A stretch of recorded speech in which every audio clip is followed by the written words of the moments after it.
실제로 병이 먼저 있었죠. 일반적으로 질병이 먼저 있고 나서 그다음에 이제 사람이 이제 그에 대해서 대응하기 위해서 약을 만든 것입니다. 임산부의 입덧을 방지하기 위해서 개발이 되었는데 이게 기형아가 12,000명 이상이 태어난다거나 정말 약을 피해야 된다고 하는 그런 어떤 부작용에 대한 그런 트라우마 그런 것도 분명히 있는 것 같아요. 또 정말 약을 너무 좋아하셔가지고 끼니 때마다 영양제라든가 비타민제라든가 챙겨 드시는 분들 친구가 먹었는데 너도 한번 먹어봐 내지 옆집 엄마가 먹었는데 좋다더라 나도 한번 먹어볼까. 네, 오늘은 아마 고등학생이라면 모두가 아는 약사님을 모셨습니다. 아마 이 얼굴은 모르셔도 아마 이 약사님이 쓰신 책은 아마 다 읽어봤을 거라 생각이 드는데요. 인류를 구한 12가지 약 이야기, 인류에게 필요한 11가지 약 이야기의 저자 정순구 약사님을 모셨습니다. 안녕하세요, 약사님. 예, 반갑습니다. 네, 구독자분들에게 자기소개 한번 할까요? 반갑습니다. 성장일기 구독자 여러분, 저는 약사이면서 그리고 약의 역사와 과학을 쉽게 풀어서 글을 쓰는 정승규 약사입니다. 또 이렇게 만나뵙게 되어서 정말 반갑습니다. 제가 약사님께 꼭 한번 여쭤보고 싶었던 게 이 두 가지 책 제목에 대한 얘기였어요. 하나는 인류를 구한이었고 하나는 이제 인류에게 필요한이라는 제목을 붙이셨잖아요. 이 약의 구분을 저는 약간 모호했던 것도 있지 않았을까 생각이 들었는데 어떤 기준으로 좀 나누셨나요? 책이 이제 인류를 구한 12가지 약 이야기인데요. 여기는 이제 좀 과거에 옛날에 아주 드라마틱하게 약이 개발되었던 그런 스토리가 좀 많습니다. 페니실린이라든가 마취제라든가 그리고 고혈압약이라든가 항암제라든가 또 이런 어떤 그 역사적 배경을 가진 그런 약이거든요. 그래서 그 학생들이나 또 일반인들이 이해하기 쉽게 좀 그런 좀 옛날부터 이야기하면 좀 쉽잖아요. 그렇게 해서 인류의 생존을 지켜준 그런 약에 대해서 쓴 책이라고 하면 두 번째 나온 책이 인류를 구한 11가지 약 이야기입니다. 이 약은 좀 정신과 계통에 또 그리고 이 책이 나올 무렵이 코로나19가 이제 막 시작될 무렵이었거든요. 그래가지고 바이러스제에 대한 내용도 들어가고요. 예, 그와 같이 현대인을 괴롭히는 여러 가지 정신질환이라든가 또 그리고 그 탈모라든가 또 그 미래지향적인 유전자 치료제라든가 그 어떻게 보면 현재뿐만 아니라 약간 미래지향적인 그런 약을 넣은 것이 크게 차이라고 할 수 있습니다. 네. 이게 이제 고등학생들의 그 생기부 필독 도서잖아요. 그래서 이제 아마 특히나 더 약대나 의대, 한의대를 지망하시는 분들은 아마 이 책을 무조건 읽지 않았을까 생각이 드는데 약사님께서는 이 책을 집필하실 때 이런 상황들을 좀 기대하셨나요? 사실 저는 생기부 필독서가 될 거라고는 전혀 생각하지 못했고요. 예, 제가 이 책을 쓰게 된 동기는 무엇이냐고 하면 정말 약이 어떻게 개발되었는지 그 신약 개발의 어떤 그런 어려움이 있거든요. 실제로 이제 연구를 하거나 공부를 하다 보면 이 신약 개발 기간이 엄청 길어요. 한 10년에서 15년, 어떤 경우는 20년도 넘어갔거든요. 이렇게 긴 시간을 버티고 오랫동안 연구를 해야 되는데 이런 데 대해서 연구하시는 분들이나 아니면 학생들이나 1차적으로는 약대생이겠죠. 그리고 대학원을 다니는 경우라든가 이런 사람들을 위해서 뭔가 좀 희망이 되고 또 뭔가 또 스토리가 있으면 재미있잖아요. 그리고 또 이런 어려움을 겪고 노벨상을 탔다거나 엄청난 약을 개발하면 또 동기부여도 되죠. 또 이런 것에 대해서 희망과 용기 그리고 뭔가 좀 재미있는 이야기를 들려주고 싶어서 이 책을 쓰게 되었습니다. 아마 워낙 많이 읽히고 많은 분들이 이제 이 책을 읽고 또 리뷰라든지 이런 것들을 또 썼을 것 같은데 혹시 약사님께서 아 진짜 이런 리뷰, 이런 반응들은 좀 기억에 남는다 혹시 있으신가요? 그런 저도 블로그 좀 찾아보면 여러 가지 반응이 나오는데요. 예, 저도 좀 블로그를 보면서 좀 더 힘을 얻기도 합니다. 약대를 진행하려고 하는 어떤 여학생이 있는데 사실 약에 대한 것은 과학적인 어떤 원리라든가 이런 내용 참 주류를 이뤄요. 사실 우리가 학교 배울 때도 대부분 그렇게 배우기 때문에 좀 많이 어렵죠. 그런데 이제 여고생이 보기에도 이거는 참 이해도 쉽고 또 좀 여러 가지 어떤 스토리가 들어가니까 이런 것에 대해서 크게 도움이 되었다라는 것이 크게 기억이 남고요. 두 번째는 제약회사 다니시는 영업사원이 올려줬더라고요. 보통 제약회사에 들어가면 이제 그 판매, 마케팅, 영업 쪽으로 하시는 분이 많은데 이런 책을 써줘서 정말 고맙다고 회사에서 그렇게 안 가르쳐 준다고 또 이야기에 대해서 좀 쉽게 풀어주니까 너무 도움이 된다는 그 어떤 리뷰가 기억이 남습니다. 네. 아마 약사시니까 아마 약을 굉장히 가까이 하시고 또 약을 많이 다루실 것 같은데 그렇기 때문에 좀 일반 사람들이 약에 대해서 많이 갖고 있는 오해 같은 것도 좀 짚으시는 게 있으실 것 같아요. 그렇죠. 그 약이라는 것은 그 인류의 어떤 지혜와 지식의 어떤 결정체라고 할 수 있어요. 실제로 병이 먼저 있었죠. 일반적으로 질병이 먼저 있고 나서 그다음에 이제 사람이 이제 그에 대해서 대응하기 위해서 약을 만든 것입니다. 그래서 이 약을 만들기 위해서 사람들이 엄청나게 노력도 하고 시행착오가 참 많았거든요. 근데 사람들은 이제 이런 생각을 하죠. 약을 많이 먹으면 몸에 안 좋다. 화학적인 독이다. 뭐 그런 생각을 가지신 분들이 많고 오히려 약을 사용하지 않는 것이 건강에 더 도움이 되고 뭐 백신도 뭐 그런 논란이 있잖아요. 그리고 뭐 코로나19를 거치면서 뭐 백신을 맞아야 된다느니 뭐 여러 가지 어떤 뭐 그런 논란이 있었는데 실제로 이제 약이라는 것을 정말 잘 쓰게 되면 엄청나게 인류의 그 수명을 늘리고요. 그리고 생명을 연장한 정말 대표적인 유용한 도구입니다. 근데 이제 이것이 남용이 되거나 또 잘못 되어진다면 대표적으로 탈리도마이드 같은 경우죠. 임산부의 입덧을 방지하기 위해서 개발이 되었는데 이게 뭐 한 기형아가 12,000명 이상이 태어난다거나 뭐 이런 사고도 분명히 있었거든요. 근데 사실 좋은 면이 부각되다 보기보다는 나쁜 것이 사실 기억에 오래 남기도 하고 약에 대한 부작용이 한번 크게 대더특필이 되면 정말 약은 피해야 해. 가능하면 약을 먹지 않아야 돼. 라는 그런 생각을 가질 수는 있거든요. 하지만 약이라는 것은 그 여러 가지 어떤 그런 테스트를 거치고 임상 과정을 거치고 많은 사람들의 어떤 검증을 거쳐서 나왔기 때문에 실제로 정말 중요한 것은 언제 어떨 때 이 약을 제대로 쓰는 거가 정말 내 자신의 건강과 수명을 늘리는 부분이기 때문에 약을 올바르게 이해하는 것이 더 중요하다고 생각합니다. 약이라는 게 참 이상한 게 어떤 분들은 약을 정말 먹어야 되는 상황임에도 불구하고 말씀하셨다시피 안 드시는 분이 있고 또 어떤 분들은 약을 또 굉장히 잘 챙겨 먹고 많이 먹는 분들이 있더라고요. 이런 차이는 어디서 비롯됐다 생각하세요? 아무래도 약에 대한 정보의 어떤 불균형 그런 것도 있고요. 정말 약을 피해야 된다라고 하는 그런 어떤 부작용에 대한 그런 트라우마 그런 것도 분명히 있는 것 같아요. 또 정말 약을 너무 좋아하셔 가지고 뭐 끼니 때마다 영양제라든가 뭐 비타민제라든가 챙겨 드시는 분도 분명히 있거든요. 아무래도 이제 의학에 대한 이런 제대로 된 좀 과학적인 그런 지식들이 제대로 보급되지 않았던 그런 원인도 좀 있었다고 생각을 합니다. 또 대부분의 어떤 메디칼 서적이 의사 위주로 또 나온 것도 영향이 있었다고 생각하고요. 의사들은 임상이라든가 아무래도 환자를 직접 치료하기 때문에 그런 부분에 대해서는 또 깊게 많은 그 서적이라든가 그런 자료를 제공하지만 또 약사 입장에서 보는 부분은 또 좀 다르거든요. 예, 이런 부분에 대해서 조금 더 정확한 정보가 더 제공되지 않았기 때문에 이런 일도 좀 많이 일어난다고 생각을 합니다. 제가 어렸을 때 의료 다큐멘터리를 봤던 게 생각나는데 그때 어떤 내용이었냐면 이 약이라는 게 보통 이제 병을 고친다라는 생각이 강하잖아요. 그런데 그 의료 다큐멘터리에서 했던 얘기가 약이랑 독은 한 끗 차이라는 거예요. 그래서 이게 뭐지?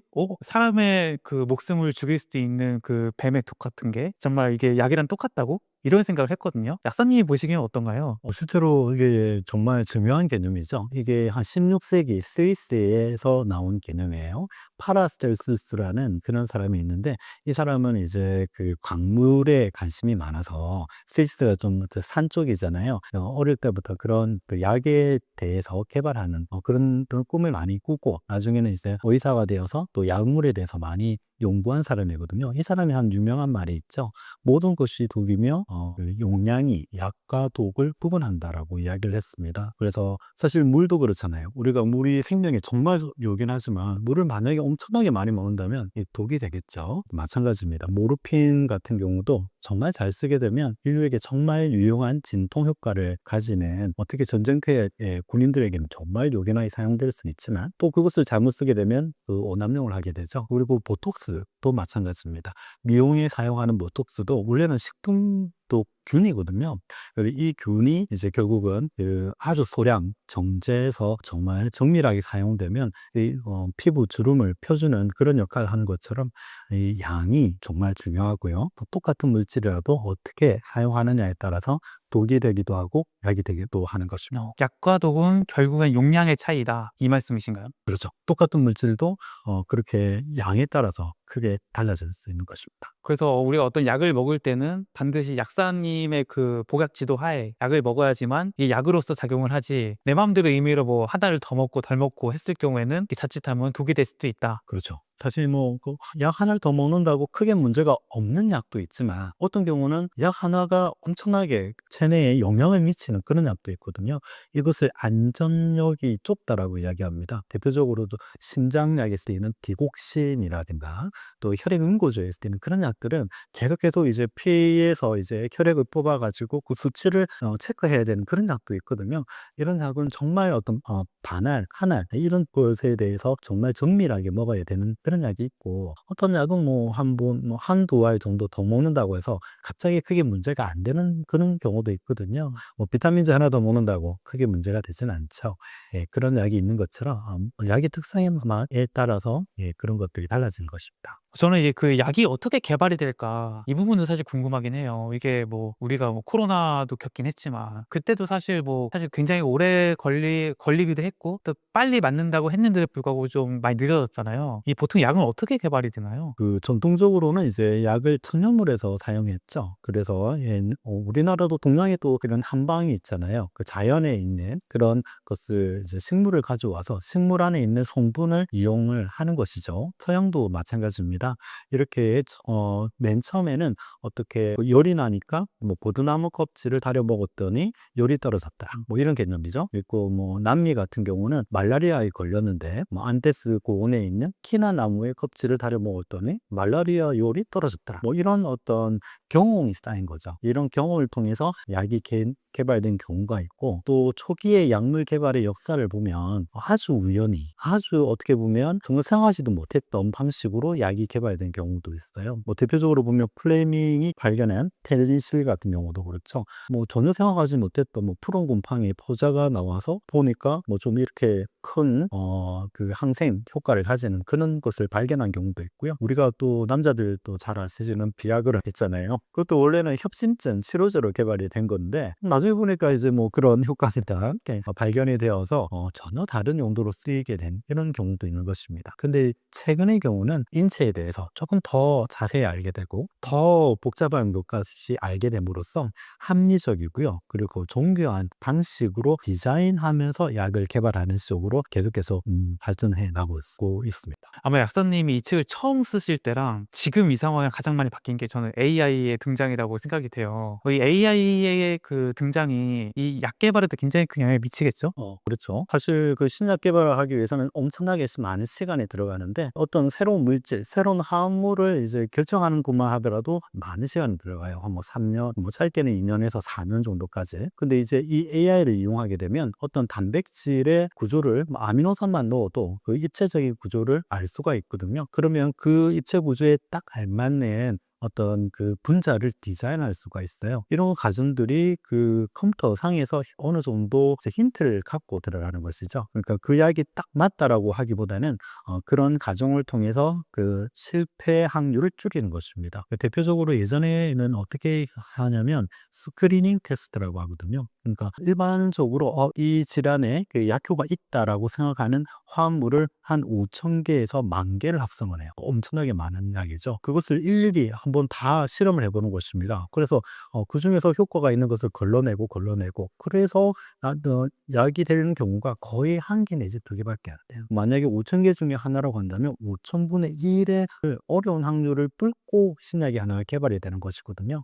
근데 이제 대표적으로 립토프릴 같은 그 고혈압약 같은 경우 보면 어떤 뱀의 브라질 독사에 나오는 그 아미노산의 서열을 가진 힌트를 가지고 화합물을 만들 때 아주 뭐 적은 개수만을 가지고도 그렇게 혈압을 낮추는 약이 개발이 되었습니다. 그 이후로 이제 사람들이 훨씬 더 많은 그런 컴퓨팅 기법이라든가 기존의 데이터를 활용한 방식으로 신약을 개발하고 있고요. 또 요즘은 워낙 또 바이오 약품 있죠. 또 이런 약들을 개발하기 위해서는 그런 엄청나게 고도로 그 정교하고 합리적인 방식으로 그런 약들을 디자인하고 만들어내는 방식이 발전하고 있습니다. 아마 지금도 약국을 하고 계시잖아요. 그러다 보니까 실제로 이제 약을 구하려고 하는, 약을 사려고 하는 환자분들을 많이 만났을 텐데, 이 약사님께서 보시기에 아, 정말 약이라는 게 좋겠으면 정말 좋은데 오히려 약으로 인해서 더 망가지는 환자분들도 혹시 많이 만나시나요? 좀 그런 좀 안타까운 경우가 있죠. 대표적으로 이제 어떤 것이냐면 그 병원에서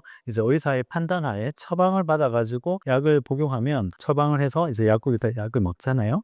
그렇게 제대로 그 용법에 맞춰서 쓴다면 아주 유용하지만 뭐 이런 경우가 있죠. 친구가 먹었는데 뭐 너도 한번 먹어 봐. 내지 뭐 옆집 엄마가 먹었는데 좋다더라. 나도 한번 먹어 볼까? 뭐 그런 경우가 있는 거예요.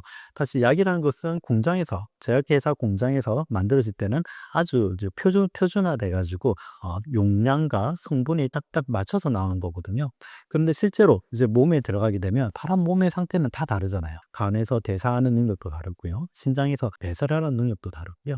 사람마다 그런 체질의 차이 그리고 몸의 상태의 차이는 다른 것입니다. 그랬는데 누가 좋다더라, 뭐 누가 이거 먹으니까 훨씬 낫다더라, 뭐 그런 어떤 것을 이제 따라하다가 훨씬 좀 더 안 좋은 그런 문제가 발생할 수는 있습니다. 이게 주변에서 이제 누가 "아, 나 이 약 먹고 정말 아침 일찍 일어나고 에너지 넘쳐." 해서 이제 나도 요즘에 힘이 없는데 이 약을 좀 먹어 볼까?" 이렇게 그냥 의사나 약사의 그 지도 없이 약을 임의로 먹었을 경우에 이게 굉장히 위험한 행위가 될 수 있다라는 거죠. 그렇죠. 그 사람만이 가지고 있는 어떤 특정한 그런 인체상의 특징이 있을 수가 있고요. 또 그 사람이 먹는 어떤 특정한 약이 있을 수가 있어요. 그런 가운데 어떤 상호작용이 일어날 수가 있거든요.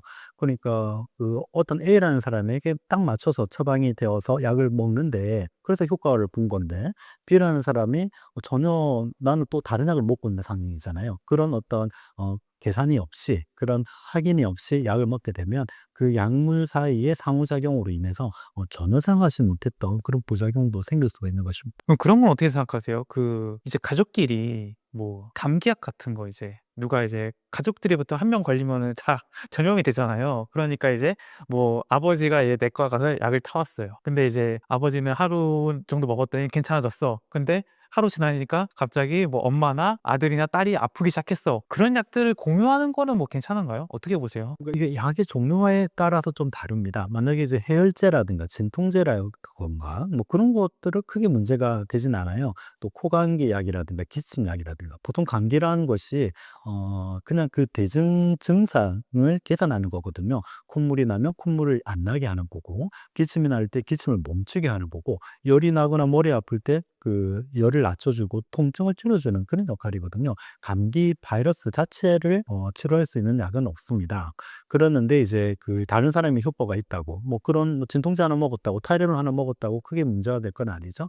열이 떨어지고 머리가 안 아프니까 나한테 도움이 될 수는 있겠죠. 그런데 이런 경우가 있어요. 어떤 경우는 이제 목이 붓고 염증 편도가 붓다거나 해가지고 항생제가 들어간 경우가 있거든요. 그런데 이제 약을 뭐 3일분 처방받았는데 아빠가 3일분 처방받았는데 하루만 먹고 하니까 이제 괜찮아졌어. 그러면 약을 다 안 먹는 경우가 생기거든요.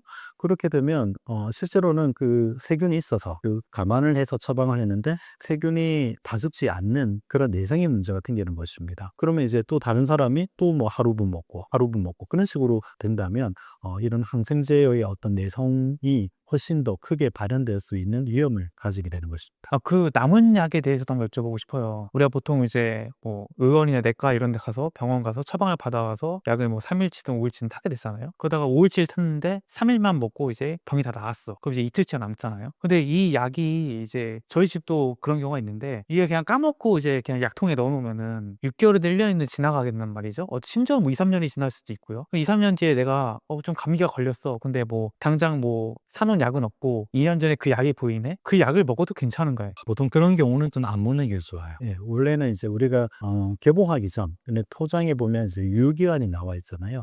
이 약의 유효기간은 뭐 1년이다, 2년이다, 뭐 그런 식으로 해가지고 기한이 나와 있는 것은 그 포장된 상태에서의 유효기간이에요. 그런데 이제 약을 이제 조제를 할 때 이 약에서도 이 약 뽑고 저 약에서도 뽑고 해가지고 우리 보통 토로 해가지고 조제를 해서 약을 드리잖아요. 그렇게 하면 이런 유효기간이 많이 짧아집니다. 보통 한 달 내지 한 3달, 뭐 길어도 보관을 잘했을 때의 경우입니다. 길어도 한 6개월 안에는 다 먹는 게 좋고, 만약에 시간이 지나가면 그것을 폐기하는 것이 바람직합니다.